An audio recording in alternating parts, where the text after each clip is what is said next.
परमेश्वर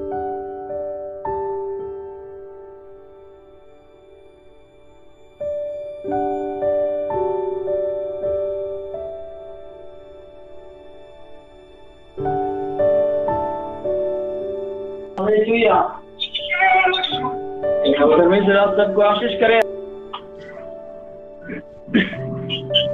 इसलिए आइए परमेश्वर के वचन में हम जाते हैं और दूसरा शमूएल का किताब 20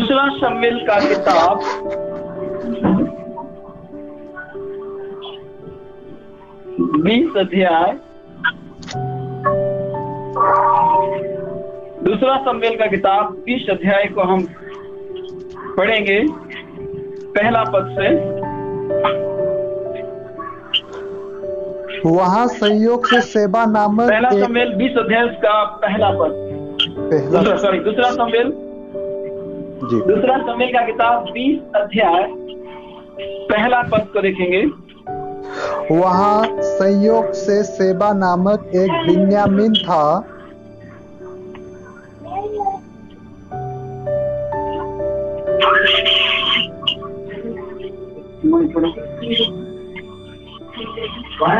संयोग से सेबा नामक एक बिन्यामीनी था। वह ऊंचा पुरुष बिक्री का वह नसीबा होकर कहने लगा, दाऊद में हमारा कुछ अंश नहीं और न यिशै के पुत्र में हमारा कोई भाग है। इस्राएलियों अपने अपने डेरे को चले जाओ। यहाँ पर एक व्यक्ति है जिसका नाम सेबना है और वह ऐसा विचार कर रहा था कि मैं दाऊद को नहीं जानता, यिशै के पुत्र को नहीं जानता, इसलिए और वो बगावत करने पर उतर आया और वहां से भाग गया। तो योआब उसका पीछा करते करते आया और उसे ढूंढने के लिए आया। बाइबल कहती है उसे जब ढूंढने के लिए आया तो वो एक जगह में जाकर छिप गया और उसका 15 और 16 है तो हम देखेंगे वहां पर क्या हुआ। योआब उस नगर के पास आया उस व्यक्ति को ढूंढते ढूंढते। तो योआब के जनों ने उसको बेतमाका के आबेल में घेर लिया। बेतमाका के आबेल में उस व्यक्ति को घेर लिया और नगर के सामने एक टीला खड़ा किया कि वह शहरपनाह से सट गया और वो शहरपनाह से सट गया। तब योआब और उसके जनों ने उस शहरपनाह को धक्का मारना चाहा। तब एक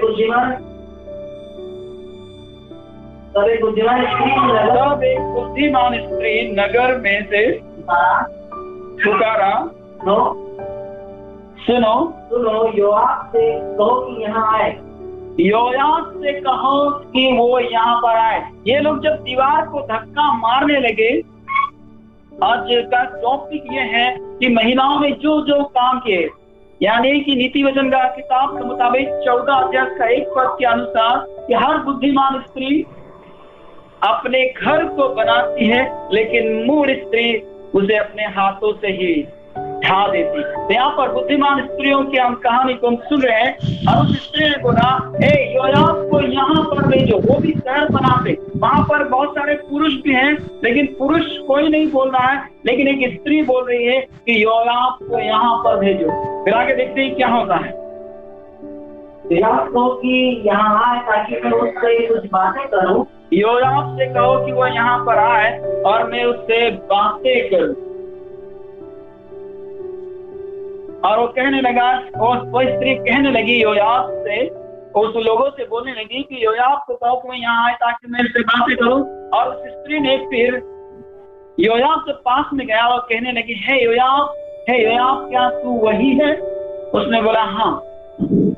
तब उसने और कुछ बातें बोली, उसको हम सुनेंगे, देखेंगे। अपनी दासी के वचन सुन। अपनी दासी के वचनों को सुन। उसने कहा हाँ, सुन रहा हूँ। वो कह रहा है कि मैं सुन रहा हूँ। वह कहने लगी कि प्राचीन काल में लोग कहा करते थे, आबेल में पूछा जाए। प्राचीन काल में ये कहा जाता था कि जब भी झगड़ा हो तो आबेल शहर के लोगों के पास आए और वो झगड़े को निपटा दिया करते थे। लेकिन तो एक ऐसा व्यक्ति है कि शहर पनाह को तोड़ना चाहता है, शहर को बर्बाद करना चाहता है। तब योआब ने बोला ऐसी बात नहीं है, लेकिन एक पुरुष तुम्हारे शहर पनाह के अंदर आ गया है, तुम्हारे शहर के अंदर आ गया है, केवल उससे हमें दे दो, हम चले जाएंगे। तब उस स्त्री ने बोला उस व्यक्ति का सिर काट कर शहरपनाह से तेरे पास फेंक दिया जाएगा। और यहाँ योआब चुपचाप रहा, दीवार को धक्का नहीं मारा। और वो स्त्री जो बुद्धिमान थी लोगों के पास चली गई और बुद्धिमानी से उसने लोगों से बात किया और उस व्यक्ति का सिर योआब के पास कटवा के दिखवा दिया। कहने का मतलब इस स्त्री ने पूरा शहर को बचा लिया। हालेलुया। तो बाइबल यहाँ पर इस प्रकार कहती है एक स्त्री की वजह से एक शहर बच गया। अगर उस व्यक्ति को वो लोग उन्हें नहीं देते तो पूरा शहर को योआब बर्बाद कर देता, शहर पनाह टूट जाती। लेकिन उस स्त्री ने बुद्धिमानी से काम लिया और लोगों से बात किया, जबकि वहां पर बहुत सारे लोग थे।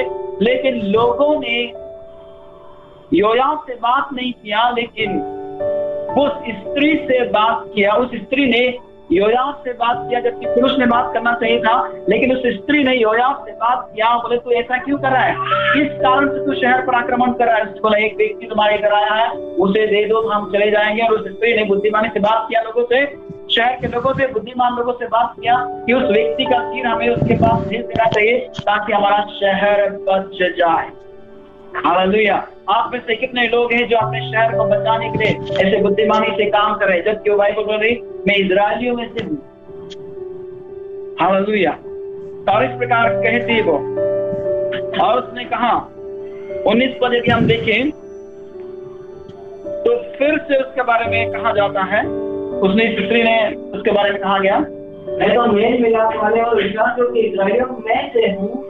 मैं तो मेल मिलाप वाले और इजरायलियों में से हूँ, परंतु तू एक प्रधान नगर को नष्ट करने का, यानी वो बोल रही मैं परमेश्वर का भय मानने वाली हूँ और तू प्रधान होकर ऐसा गुस्ताखी कर रहा है कि हमारा शहर को नष्ट करना चाहता है। वो एक ऐसी स्त्री थी जिसने बुद्धिमानी के साथ काम किया। और बाइबल बोलती है 22 पद में उस सब लोगों के पास पहुंच गई और बुद्धिमानी से बात किया, उस व्यक्ति का सिर काट उसके पास भेज दिया। और योआब ने नरसिंगा फूंका, इसका मतलब है हम जीत गए, वो व्यक्ति मिल गया है, मर गया है, इसलिए वापस लौट चलते। याद रखिए आप जिस शहर में रहते हैं, आप और मैं जिस मोहल्ले में रहते हैं, वहां का मोहल्ले का उस शहर का जिम्मेदारी हमारे ऊपर है। इसलिए लगातार दुआएं करें ताकि शैतान किसी को बर्बाद ना करने पाए, शहर को खत्म ना करने पाए, लोगों को खत्म ना करने पाए। इसलिए उस स्त्री के माफिक हमें भी बुद्धिमानी से काम करना है और शहर को बचाना है। हालेलुया। एक और व्यक्ति को आपके सामने मैं रखूंगा, न्यायों का किताब में है, न्यायों का किताब उसका 4:3 को देखेंगे तो हमें पता चलेगा उसका नाम क्या है। न्यायों का किताब 4:3 भी देखें, समझ पड़ेंगे। तब इजरायलियों ने यहोवा की दुहाई दी, तब इजरायलियों ने यहोवा की दुहाई दी, क्योंकि सीसरा के पास लोहे के 900 रथ थे। सीसरा एक ऐसा व्यक्ति जो सेनापति था जिसके पास लोहे के 900 रथ थे और उन्हें इजरायलियों पर 20 साल तक वो अंधेर करता रहा। इजरायलियों पर 20 साल तक अंधेर करता रहा और वो वहां से भागा। तब बाइबल कहती है कि वो वहां से भागा, उसके पास 900 लोहे के रथ थे, लेकिन वह व्यक्ति लोगों पर अंधेर कर रहा था, इजरायलियों पर। इसलिए परमेश्वर का दासी जिसका नाम दबोरा था, उसके पास खुदा का बंदा गया, बोले सिसरा को हमारे हवाले कर दे। तब उसने बोला सिसरा तुम्हारे हवाले नहीं होगा, लेकिन यहोवा एक स्त्री के हवाले उसे कर देगा। हालेलुया। और बाइबल बताती है इसका 4:19 से 21 तक यदि हम पढ़ेंगे तो हमें पता चलेगा। 4:19 से 21 तक। तब सिसरा ने उससे कहा मुझे प्यास लगी है, मुझे प्यास लगी। यानी वो लोहे के रथ को छोड़ आया, उसकी सारी सेना मारी गई और ये दौड़ते दौड़ते उस स्त्री के पास आया और बोलने लगा मुझे प्यास लगी है। तब मुझे थोड़ा पानी पिला, मुझे थोड़ा पानी पिला। और उसने दूध की कुप्पी खोल कर उसे उसने पानी नहीं पिलाया लेकिन दूध की कुप्पी खोल कर उसे दूध पिलाया और उसको उड़ा दिया और उसको कंबल से ढांक दिया क्योंकि वो थका हुआ था और गहरी नींद में सो गया। फिर आगे जाएंगे। तो उसने उससे कहा डेरे के द्वार पर खड़ी रह, डेरे के द्वार पर खड़ी रहे, अगर कोई मेरे बारे में पूछे तो बताना मत कि मैं यहाँ पर हूँ। और वो फिर जब वो सो गया, बाइबल कहती है वो स्त्री दबे पांव उसके नजदीक में गई, एक कुटी उठाई और एक हथौड़ा उठाया और वो नींद में इतना गहरा सोया था उसको कुछ मालूम नहीं था और उसकी कनपट्टी में उसने कुटी को लगाया और हथौड़े से ऐसे ठोका कि उसकी तो जो कुटी थी सिर के आर पार हो गई और वो जमीन में धंस गया और तीसरा मारा गया। जिस प्रकार भविष्यवाणी के द्वारा कहा गया था कि वह परमेश्वर उसे एक स्त्री के हवाले कर देगा, सही में उस स्त्री ने उसे ऐसा मारा कि वो मर गया। कहने का मतलब यही है कि बुद्धिमान स्त्री बुद्धिमानी से काम करती है और उस स्त्री ने जिसका नाम याएल था उसने सही काम किया और दुष्ट मारा गया। वो सेनापति जरूर था लेकिन उसकी वजह से काफी लोग परेशान थे, लोग उसे ढूंढ रहे थे, दबोरा भी उसे ढूंढ रही। बाइबल होती है दबोरा के पास जो व्यक्ति गया था उसने बोला था तू भी हमारे साथ चलना पड़ेगा, आपको भी हमारे साथ चलना पड़ेगा। उसने बोला हम साथ तो चलेंगे लेकिन परमेश्वर किसी और को उसके हवाले करते हैं। हालेलुया। और इस स्त्री ने उसके कनपट्टी में एक खूंटी ठोक दी और वो मारा गया। हालेलुया। तो बाइबल यहाँ पर इस प्रकार बता रही है कि हमें क्या करना चाहिए और कैसा जीवन जीना चाहिए। हालेलुया। 21 पद को देखें।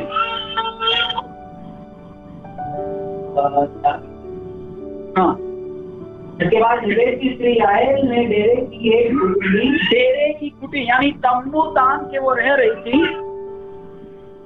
और अपने हाथ में एक हथौड़ा भी लिया और सभी पांव उसके पास जाकर कुटी को उसमें ऐसा ठोक दिया, कुटी को उसकी कनपट्टी में ऐसा ठोक दिया कि कुटी पार होकर भूमि में धंस गई, आर पार हो गए। यानी डेरे की कुटी बहुत लंबी होती है। आजकल जितने लोग डेरे लगाते हैं बाहर जो लोहारी का काम करते हैं उनकी खुटियां बहुत लंबी होती है। उसी खुटी को उसने उखाड़ा और उसकी कनपट्टी में ठोक दिया जो आर पार हो गई। फिर गहरी नींद में सो रहा था और वो मर गया, उसे पता ही नहीं चला और इस स्त्री ने वो काम किया। तब आगे देखते हैं उसमें क्या होता है। जब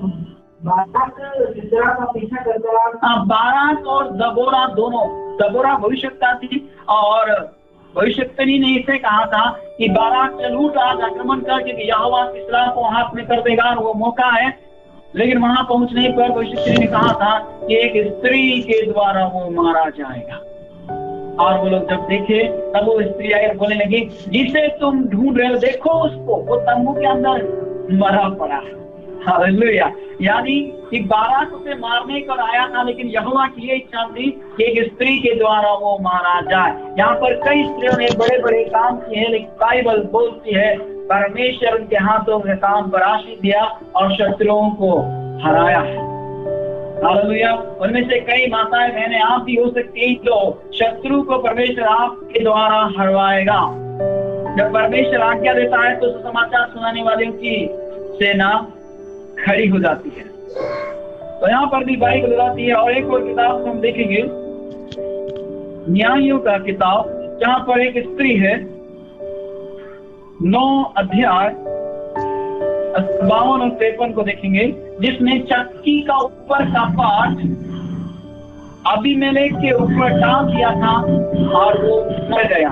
एक उसे ये मालूम था इस प्रकार दूसरे शहर को मैंने आक्रमण किया था तो शहर बनाने में आग लगा दी थी, पास खींचने गया था और जब वो पास में गया तो ऊपर एक स्त्री बैठी हुई थी शहर बनाते और वो देख रही थी कि अबीमेलेक आया है और उसने चक्की का ऊपर का पार्ट ऊपर से नीचे पटका उसके सिर पर और बाइबल उसकी खोपड़ी फट गई। उसका कारण ये था कि अबीमेलेक का मरने का कारण ये था उसने अपने 70 भाइयों को कत्ल कर दिया था उसके 70 भाई थे और उन सबको उसने एक ही चट्टान पर एक ही जगह में सबको मरवा डाला था और वो भाग गया था। इस कारण उसको हम पढ़ेंगे थोड़ा 52 और 53, 9 का 52 और 53। तब बीच में सुरेश भाई हैं, सुरेश भाई मदद करेंगे। जी 9 का 52 और 53। तब अबीमेलेक गुम्मट के निकट जाकर उसके विरुद्ध लड़ने लगा। अबीमेलेक उसके निकट, गुम्मट के निकट जाकर लड़ने लगा और गुम्मट के द्वार तक गया कि उसमें आग लगाए। और वो इसलिए गया था कि गुम्मट के द्वार पर उसमें मैं आग लगा दूं पहले की तरह।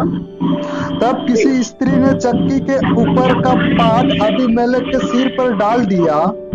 हाँ, तब किसी का नाम नहीं बताया। तब किसी ने चक्की का ऊपर का पाट उस अबीमेलेक के ऊपर डाल दिया और उसकी खोपड़ी फट गई। और उसकी खोपड़ी फट गई, अर्थात वो मरने पर था। हालेलुया। जी आगे बढ़ेंगे। तब उसने झट अपने हथियार के ढोने वाले जवान को बुलाकर कहा, हाँ कि मुझे मार डाल, नहीं तो कोई कहने न पाए कि स्त्री ने अबीमेलेक को मार डाल। अपनी तलवार खींचकर मुझे मार डाल, ऐसा न हो कि लोग मेरे विषय में कहने पाए उसको एक स्त्री ने घात किया। इतिहास में रखा न जाए कि उसको एक स्त्री ने मार डाला है। लेकिन क्या देखे, उसने अपने 70 भाइयों को मार डाला। यहोवा ने 70 भाइयों को हालेलुया। वो भी एक स्त्री का है, लेकिन उसने चक्की का सिर पे डाला, उसने इधर उधर नहीं डाला, किसी कंधे पे डाला, तो मारने क्या हो रही थी क्योंकि यहोवा ने उसको बताया और उसके सिर पर डाला है उसकी पट्टी। याद रखें, यहाँ पर एक स्त्री है जिसने नगर को बचाया, वहां पर भी जिसने नगर को बचाया और जिसने तीसरा को मार डाला। याद रखें, परमेश्वर का चुनाव आपको और मुझे ये कह रहा है, महिलाओं को भी परमेश्वर इस्तेमाल कर रहा है अपने सुसमाचार के लिए। शत्रु को खत्म करने के लिए परमेश्वर उन्हें इस्तेमाल कर रहा है। हालेलुया। तो बाइबल यहाँ पर इस प्रकार जिक्र करती है कि हमें किस प्रकार से जीवन को जीना चाहिए। एक और स्त्री थी जिसने अपनी पूरी जाति को बचाया। मैं आपको पढ़ाऊंगा नहीं, लेकिन मैं आपको बोलने जा रहा हूँ, उस स्त्री का नाम एस्तेर था। और एस्तेर ने हामान जो था, हामान ने एक विचार किया था कि मोर्दके मेरे सामने झुकता नहीं है, इस कारण से मोर्दके को नहीं लेकिन इसकी तमाम यहूदी जाति को मैं खत्म करवा दूंगा क्योंकि मेरे सामने झुकता नहीं। और उसने एक प्लान बनाया और राजा से बात करी और राजा का सिग्नेचर भी ले लिया, अंगूठी की छाप भी ले ली, मोहर भी ले ली ताकि चिट्ठी बदली ना जाए। और उसने बोला, राजा तेरे प्रांत में यहाँ वहाँ एक छिड़की जाती है जो तेरे कानून को नहीं मानते, वो अपना कानून चलाते, इसे इसी जाति को तेरे शहर में रहने देना तेरे लिए उचित नहीं है। और राजा की चिट्ठी लिखवा के भेज दिए। तब एस्तेर को पता चला, तब एस्तेर अपनी सहेलियों से पास नहीं जो कि मोर्दके ने कहलवाया था, यदि तू इस समय चुप रही तो किसी न किसी रीति से यहूदियों का छुटकारा तो हो जाएगा, लेकिन तू और तेरे घराने सहित तू नष्ट हो जाएगी। लेकिन एस्तेर ने ऐसा नहीं किया। उसने हामान को भी बुलाया खाने पे, राजा को भी बुलाया और राजा ने बोला कि रानी तू है, मांग तुझे क्या चाहिए, जो मांगेगी तुझे मिलेगा। और रानी ने बोला कल फिर खाने जाना और हामान को मिलेगा। और जब वो आया खाना खिलाया तब उसने बोला तू क्या चाहती है। तब उसने बोला हमारी जाति संकट में है, मरने पर है। तब उसने बोला किसने षड्यंत्र रचा, कौन? तब उसने बोला यही हामान है, उसने षड्यंत्र रचा है हमारी जाति को मार डालने के लिए। तब वहां के लोग जो उसके आजू बाजू खड़े थे उन्होंने बोला इस व्यक्ति ने अपने घर के सामने 50 हाथ फांसी का खंबा खड़ा किया ताकि मोर्दके को लटका दे। और राजा का गुस्सा बहुत ही ज्यादा हो गया था, इसलिए राजा ने बोला उस खंबे पर हामान को लटका दिया जाए। तो याद रखिए, उसकी वजह से वो खंबे पर लटकाया गया और फिर रानी का गुस्सा शांत नहीं हुआ, राजा का गुस्सा भी शांत नहीं हुआ। और रानी ने बोला, राजा जल्दी से चिट्ठी लिखी जाए ताकि दूसरी चिट्ठी मिले, लोगों तक जल्दी पहुंच रही तो हमारी जाति मर जाएगी। और चिट्ठी लिखवाई कि ये बदला का जो कोई यहूदी लोगों को मारना चाहते हैं वो स्वयं मार डाले जाए। और जब चिट्ठी लोगों तक पहुंची, सब लोग बच गए और सब लोग आनंद मनाने लगे।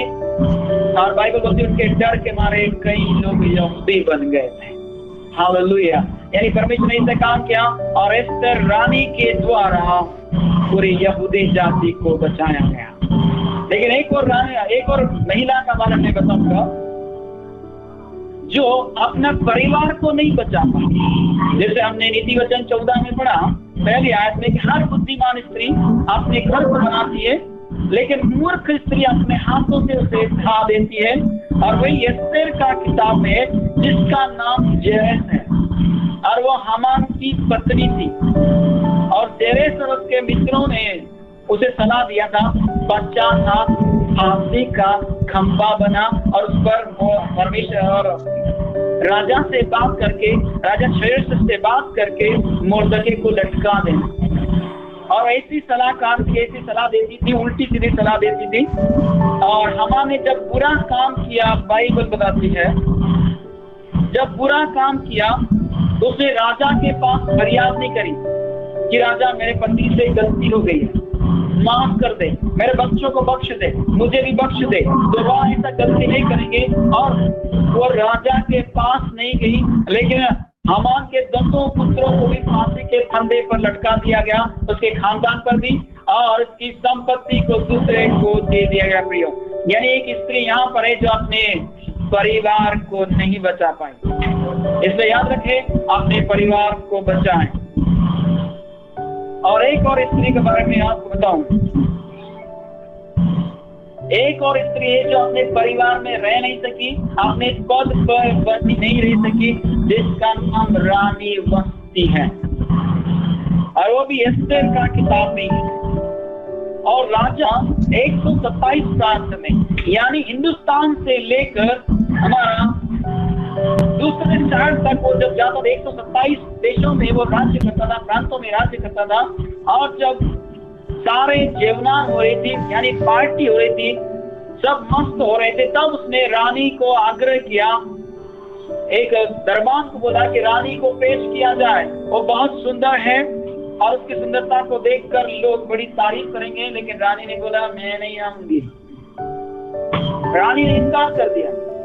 तब वहां के लोगों को बहुत बुरा लगा कि राजा की बात नहीं मानती, अगर ये बात हमारी पत्नियों के पास पहुंचेगी तो वो भी हमारी बात नहीं मानेंगे। इसलिए राजा को यदि ये भय तो वस्ती रानी को पटरानी पद से उतार दिया जाए और उसकी जगह पर किसी और कुंवारियों को ढूंढे जाए, उसको पटरानी का पद दिया जाए जो उससे अच्छी हो।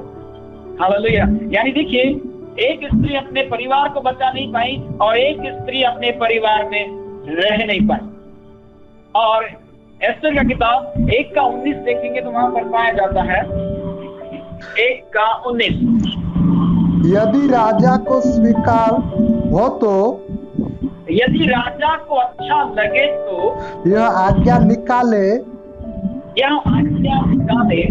और फारसियों और मादियों के कानून में लिखी भी जाए, फारसियों और मादियों के कानून में लिखी भी जाए, जिससे कभी बदल न सके, जिससे कभी बदल ना सके, कि रानी वस्ती राजा शर्यस के सम्मुख फिर कभी आने न पाए। हाँ, राजा शर्यस के सम्मुख रानी वस्ती कभी ना आने पाए।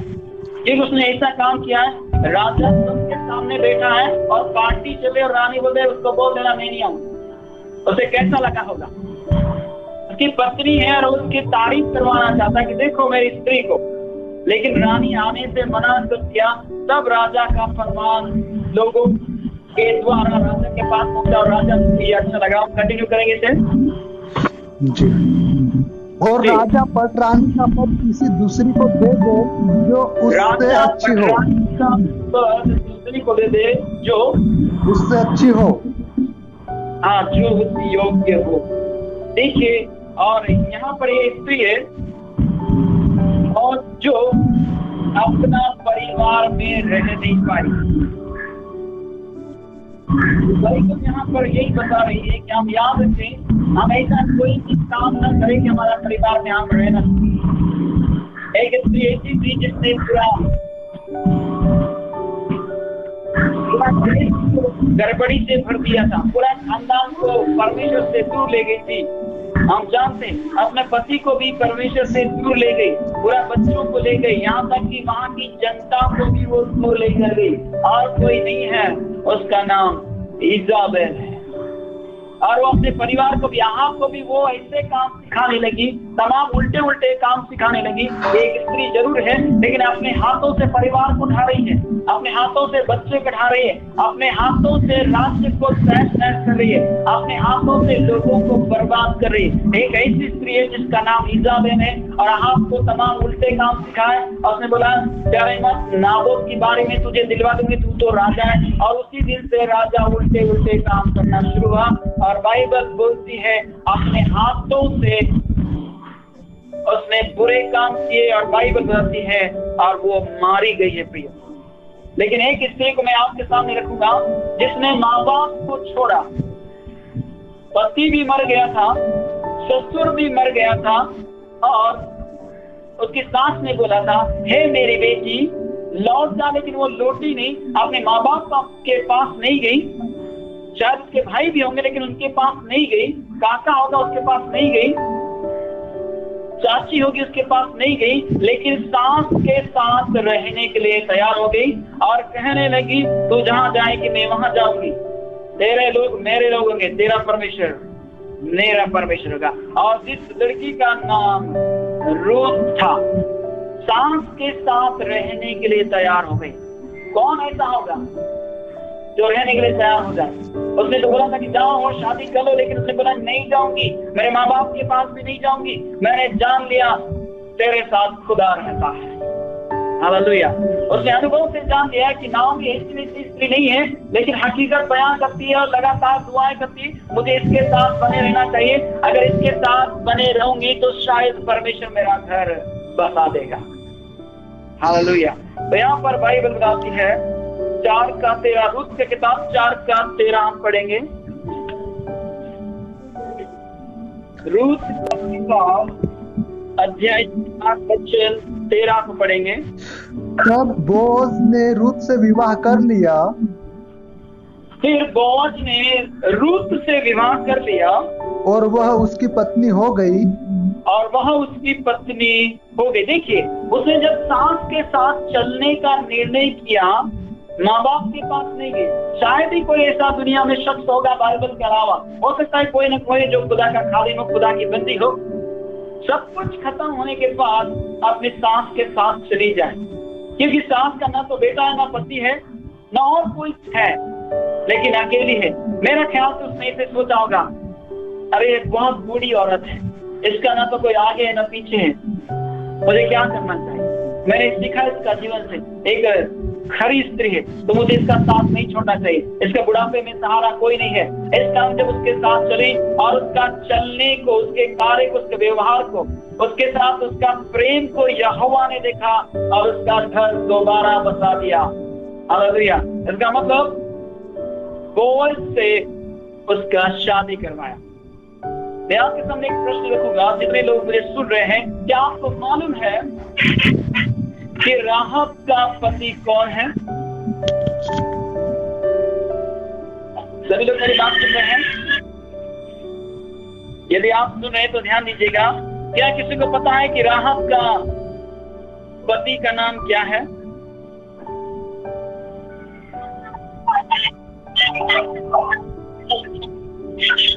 अगर नहीं है तो ध्यान से सुनेगा।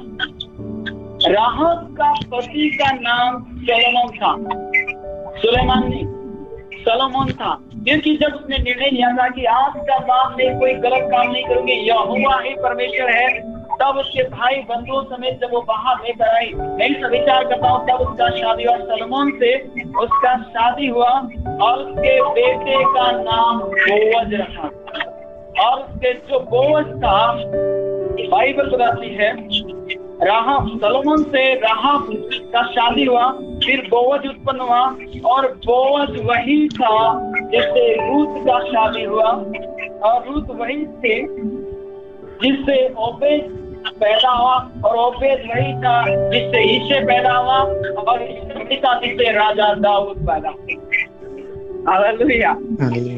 तो बाइबल ये हमें जिक्र कर रही, परमेश्वर उन महिलाओं को अपनी वंशावली में लेकर आ रहा है। इसलिए याद रखें, राहाब का पति का नाम सलोमन है और उसका बेटे का नाम अभी मैंने बताया बोअज है। इसलिए याद रखें, और जिस प्रकार रूत का घर परमेश्वर ने फिर से बसाया। लेकिन यहाँ पर एक और स्त्री के बारे में आपको बताने चाहूंगा। एक स्त्री है जो वेश्या तो जरूर कहलाती है, लेकिन अपने माँ बाप, अपने कुटुंब, अपने भाई को बचाने में सक्षम पाई गई है, जिसका नाम राहाब है।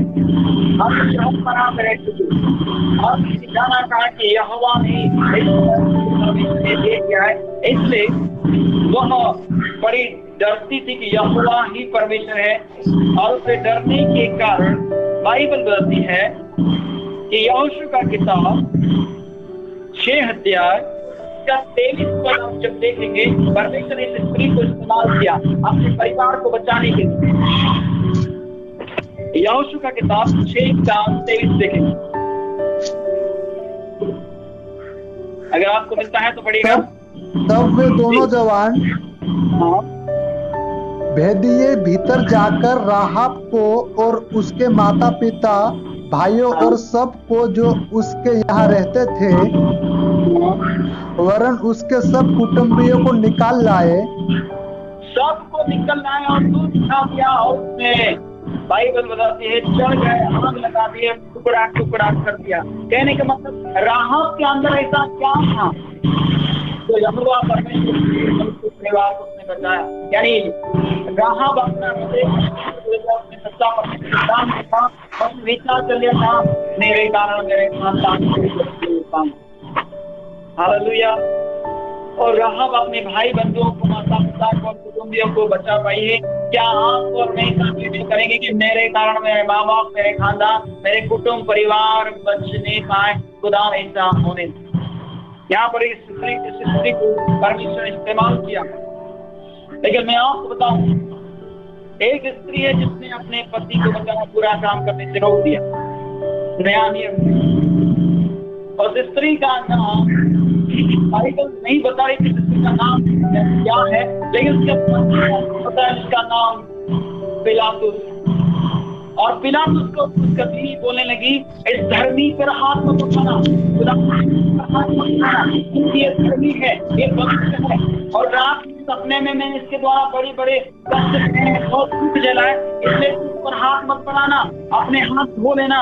और पिलातुस ने उस पत्नी की बात मानी और सबके सामने अपने हाथ धो लिया और बोला, इस निर्दोष के लहू से मैं अपने हाथों को पानी से धोता हूँ और इसका लहू में मेरा कोई साझा नहीं है। यानी एक स्त्री है।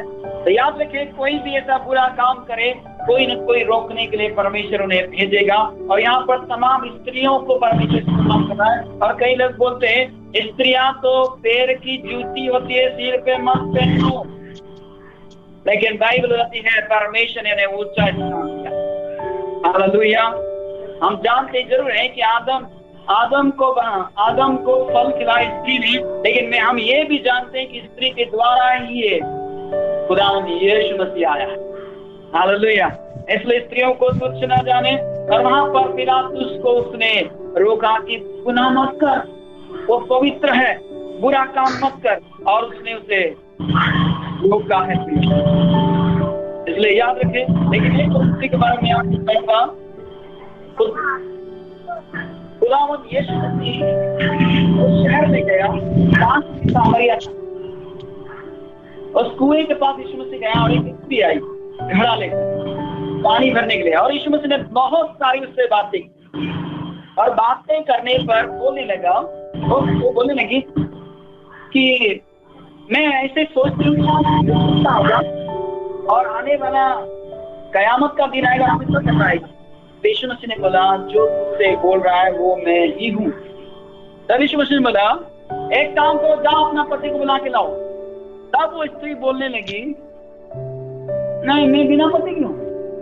तब यीशु मसीह ने बोला तू सच कहती है कि तू बिना पति की है, क्योंकि तू अभी तक 5 पति कर चुकी है, जिसके जो तेरे साथ में रह रहा है वो भी तेरा पति नहीं है। और बाइबल बताती है उस हंडे को वहीं छोड़ दिया उसने और नगर में चली गई। नगर से हंडा लेकर जरूर आई थी पानी भरने के लिए, लेकिन जीवन का जल खुदा यीशु मसीह ने पिला दिया, तो हंडे को वहीं छोड़ गई और गांव में गई और क्या कहने लगी। ऐसा कोई व्यक्ति नहीं होगा जिसने अपने आप बीती सबको बताई हो। देखिए 28 पद यूहन्ना का किताब 4 का 28 और 29 को हम देखेंगे उसने क्या कहा। यूहन्ना का किताब 4 का और 29 पद। तब स्त्री अपना घड़ा छोड़कर नगर में चली गई। ऐसा कौन व्यक्ति जो अपना घड़ा नहीं छोड़ देगा, लेकिन ये स्त्री छोड़कर चली गई क्योंकि यीशु मसीह ने ऐसी बातें बोली जो आज तक कोई उसको बोल ही नहीं पाया। किसी के अंदर हिम्मत ही नहीं दी, तूने ऐसा क्यों कर रही है।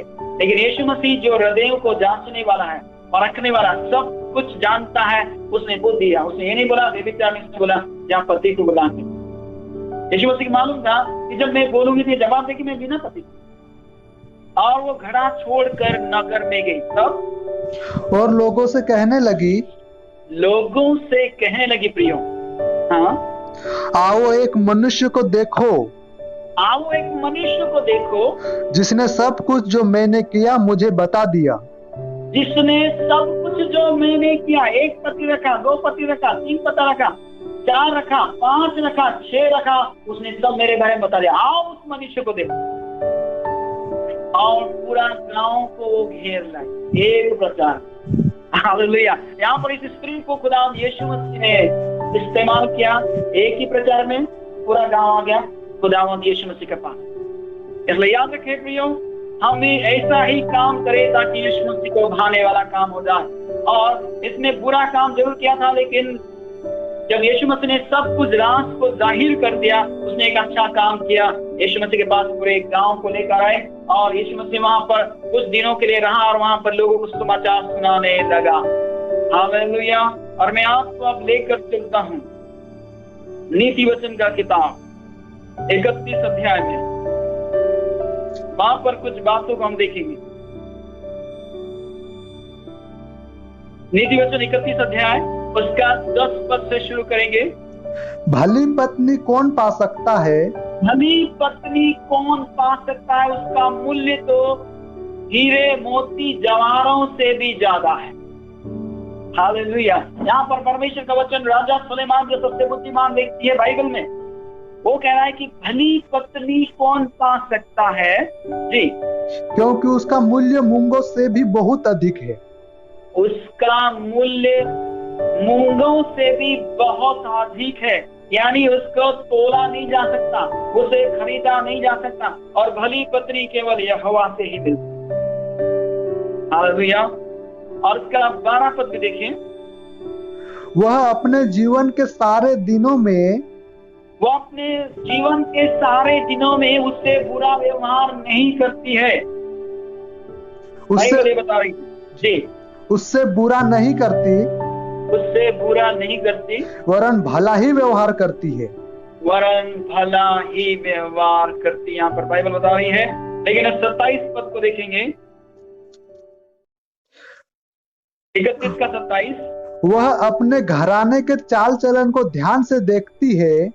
आज जो भली पत्नी होती है, जो यहोवा परमेश्वर ने भेजा है, वो अपने घराने का चाल चलन को भली भांति देखती है और बिना परिश्रम के रोटी खाती नहीं। हालेलुया। तो बाइबल बोलती है कि यहोवा ही भला बुद्धि समझ और ज्ञान देने वाला परमेश्वर है। और इसी का हम 29 को पढ़ेंगे, 29 और 30 को, ताकि हम आगे बढ़ जाए और खत्म करें। बहुत सी स्त्रियों ने अच्छे अच्छे काम तो किए हैं, और बहुत सी स्त्रियों ने अच्छे अच्छे काम किए, पूरे गांव को घेर लाए हैं। और एक सिर पर चक्की का पास पटक दिया है, सिसला के चनपटे में कुटी ठोक दी है, और कई भले भले काम किए उन्होंने। परंतु तू उन सबों में श्रेष्ठ है। परंतु तू उन सबों में श्रेष्ठ है। बहुत सी स्त्री ने बड़े बड़े काम किए, अच्छे अच्छे काम किए, लेकिन उनसे भी बढ़कर तू सबसे श्रेष्ठ है। जी। शोभा तो झूठी और सुंदरता व्यर्थ है। शोभा झूठी लेकिन सुंदरता व्यर्थ है, लेकिन जो स्त्री यहोवा का भय मानती है उसकी प्रशंसा की जाएगी। हालेलुया। देखिए उसे कंटिन्यू कर दीजिए ताकि हम बंद करने पर हैं। जी। परंतु जो स्त्री यहोवा का भय मानती है उसकी प्रशंसा, यहोवा का डर मानती, किसी मनुष्य का नहीं, किसी पशु का नहीं, किसी जानवर का नहीं, किसी राक्षस का नहीं, किसी सपने का नहीं, किसी महामारी का नहीं, किसी अकाल का नहीं, लेकिन यहोवा का डर मानती है उसकी प्रशंसा की जाएगी, उसकी तारीफ की जाएगी। जी। तो बाइबल यहाँ पर ये बता रही, जो स्त्री यहोवा का भय मानती। हम जितनी स्त्रियों को, कुछ स्त्री को हमने देखा जो यहोवा का भय मानने वाली थी, आज भी उनकी प्रशंसा हो रही, यानी उन्हीं के बारे में आज भी प्रचार हो रहा है। हालेलुया। इसलिए यहोवा का डर माने ताकि हम भी एक इतिहास को रचने वाले हो जाए। इन तमाम स्त्रियों ने इतिहास को रच किया। वो तो मर गई और चली भी गई खुदा परमेश्वर के पास, यहोवा के पास, लेकिन आज भी उनका जिक्र किया जाता है कि उसने ऐसा अबीमेलेक को मार डाला और उसने हेबेर कैनी ने, याएल ने उसकी कनपटी में खूंटी ठोक दी सिसरा के। यानी कई उनका दृष्टांत रखे गए और एस्तर ने पूरी जाति को बचाया और एस्तर ने पूरी कौम को बचाया, पूरे शहर को लेकर आई। उनके बारे में आज भी जिक्र हो रहा है प्रियो। इसलिए याद रखें, जितनी भी माताएं बहनें सुन रही, याद रखें आप भी एक इतिहास रचने वाले हैं। यदि आप परमेश्वर पर भरोसा करते, उसका डर मानते हैं, तो आपकी भी प्रशंसा की जाएगी।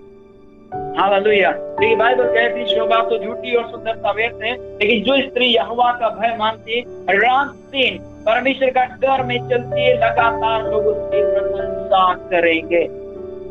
हालेलुया। आइए अपनी आंखों को बंद करें और आज विचार करें कि हम किसका डर मान रहे हैं। किसी जानवर का, किसी मरी का, किसी नेता का या गुंडा मवाली का, हम किसका डर मानते हैं? शास्त्र वचन कहता है हिजकिय्याह ने यहोवा का डर माना और सनेरीब की 1,85,000 फौज को यहोवा का दूत आया और एक ही रात में सबको खत्म कर दिया और सनेरीब लौट गया निनवे में वो मारा गया। प्रियो, हम भी चाहे शत्रु हमारे ऊपर चढ़ाई करके रखा है, लेकिन याद रखें हम यहोवा का डर माने। जितनी भी माताएं बहन हैं, यहोवा का डर माने। हो सकता है आप घर के अंदर है और आपको डर सता रहा है, ये बीमारी कई दूसरों में ना फैलने पाए, परिवार में ना फैलने पाए। आप यहोवा का डर माने। शत्रु कितना भी ताकतवर हो, लेकिन यहोवा परमेश्वर से ज्यादा ताकतवर नहीं है। परमेश्वर हर एक को छुड़ा सकता है, अपनी बलवान हाथ भुजा से छुड़ा सकता है। इसलिए परमेश्वर का डर माने, लगातार कलामे पाक को पढ़ते रहे और परमेश्वर के मनादी करे, क्योंकि परमेश्वर सामर्थी है, बलवान है और सब कुछ कर सकता है। हमारी छुड़ौती में राज्य राज्य देश देश के लोगों को दे सकता है। इसलिए आइए हम प्रार्थना करें। सर्वशक्तिमान प्रभु परमेश्वर, हम आपको धन्यवाद देते हैं। आप सामर्थी और बलवान हैं। आज का जिस प्रकार हमने संदेश सुना है पिता परमेश्वर, ये तमाम स्त्रियों ने भले भले काम किए हैं। और बुद्धिमान स्त्री अपने हाथों से अपने घर को बनाती है, और जितनी भी स्त्रियों ने हैं, हमने सुना है खुदा, बहुत सी स्त्रियों ने अच्छे अच्छे काम किए और अपने घरों को बनाया पिता परमेश्वर। लेकिन कुछ मूर्ख स्त्रियों को भी देखा है जो अपने परिवार से निकाली गई है, परिवार को बचा नहीं पाई, पतियों को बचा नहीं पा रही और बच्चों को बचा नहीं पाए और खात्मा हो गई। लेकिन मूर्ख स्त्री अपने हाथों से ढा देती। याद रखें, हम बुद्धिमान बने ताकि हम अपने परिवार को बचा सके, अपने देश को बचा सके। जिस प्रकार उस स्त्री ने याबेल, जिस प्रकार उस व्यक्ति मंत्री के पास में उस व्यक्ति का सिर काट के फेंक दिया ताकि उसका शहर बच जाए। हाँ माताएं बहनों, याद रखें, परमेश्वर का डर माने और कहें परमेश्वर मुझे इस्तेमाल कर ताकि मेरे कारण मेरा परिवार, मेरा गांव, मेरा देश, मेरा शहर बचने पाए। जिस प्रकार धनवान व्यक्ति अधोलोक में चला गया और वहां पुकार आए कि पिता इब्राहिम, मेरे पिता के घर में किसी को भेज, क्योंकि मेरे 5 भाई हैं, मैं नहीं चाहता कि वो मेरी तरह नरक में आए। प्रियो, हो सकता है कई ऐसे परिवार हैं जो बिखरे पड़े हैं, और नरक में जाने वाला, अधोलोक में जाने वाला वहां से फरियाद कर रहा है, लेकिन आज तो हम जिंदा हैं, हम भी फरियाद करें पिता से कि पिता परमेश्वर मेरे परिवार के पास किसी को भेज, ताकि वो अधोलोक में ना जाने पाए, नरक में ना जाने पाए, लेकिन वो तेरी ओर फिरे। और या तो हमें इस्तेमाल कर, क्योंकि तू आज्ञा देता है, समाचार सुनाने वालों की सेना खड़ी हो जाती है। पिता हम धन्यवाद देते हैं आज के दिन के लिए। तू सामर्थ्य और बलवान है, तू सब कुछ करने वाला परमेश्वर है। आज के संदेश के द्वारा पिता परमेश्वर हर एक प्रश्नवाचक चिन्ह दिया है खुदा। इतिहास रचने वाले लोगों के नाम तू लेकर आया है, और हमने सुना, मैंने बड़े बड़े काम के दौरान तेरे बेटे बेटियां जितने भी सुन रहे हैं राजा, एक इतिहास को रचने वाले हो जाए, और इनके द्वारा कई लोग उद्धार पाए, छुटकारा पाए, शांति पाए, आराम पाए, दुष्टात्मा से छुटकारा पाए। पिता ऐसी वित्तीय सब को इस्तेमाल कर, ताकि आपके नाम की महिमा हो जाए। हम धन्यवाद देते पिता, सुनते हैं, मान सम्मान आपको देते हैं। प्रार्थना प्रभु यीशु मसीह के नाम से मांगते हैं, आमीन। आमीन। परमेश्वर आप सबको आशीष करे।